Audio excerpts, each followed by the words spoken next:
All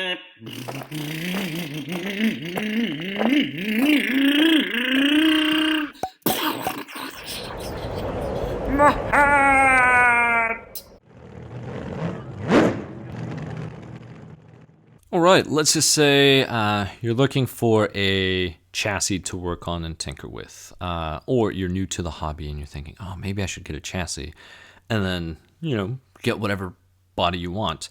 Well, a Traxxas Fortec 2.0 all-wheel drive chassis is actually a very good choice. They're very fun cars to drive. Their driving characteristics are just amazing. Now, when I say amazing, I'm not talking about competition. You're not going to go out there and win nationals or even in a club race, say for modified. You're not going to be able to compete with those cars. But some clubs do have a Fortec stock class, or Fortec spec class, I should say. But let's just say you're just bashing about. So there's two chassis that you can pick from, the VXL and then the brushed. Which one should you get? Well, first of all, the basic differences between the two are, well, the electronics. The servo is going to be the same. The servo is going to be a 2075. Now, your transmitter is going to be different. This one comes with a TQI, whereas this one comes with a TQ, unless they recently upgraded. But this has always come with a TQ, which is fine.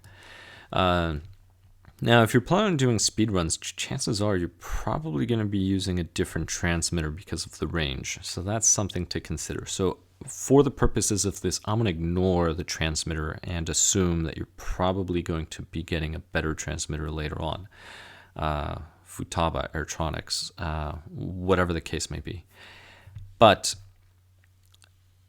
if we look at the other features, this one has a brushless system, as I mentioned, but it also has adjustable turnbuckles. And that's something the other one does not. Suspension, other than that, everything is the same other than that, really. There used to be a point in time where the tires, I believe, were different, belted versus non-belted. I believe. I could be wrong. Now I don't think there's a difference, but I could be wrong. Please post in the comments if you have insight on the rubber on these. But just basic differences, turnbuckles and these.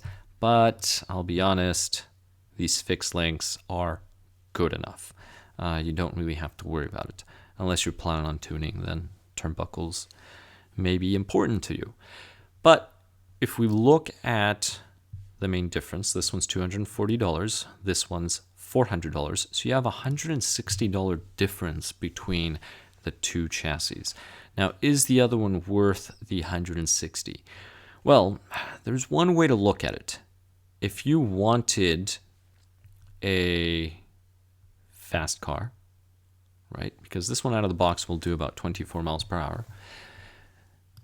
You may be leaning toward VXL because then you can put a 3S battery and that'll be fun, right? Easy to go. Just plug and play. You're good to go. Yes, that is a possibility.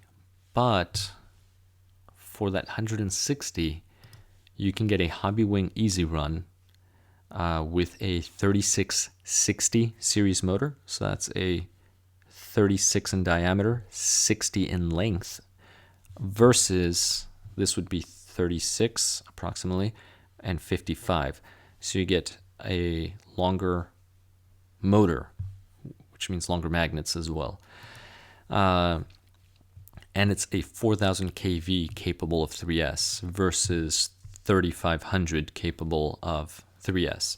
So the other motor would be my pick, and the other motor runs a lot cooler than this one. So you can do a lot more passes, a lot more speed runs, and you can actually just bash with it around if you want to mess around in a parking lot track, versus this one's going to get very, very hot if it's geared for high speed. Therefore, my first pick would actually be this one. This one here, even though it has fixed links, for the price, for that same $400 price, you can get this car, learn how to drive it first with this system, which is good enough, really, especially for small places.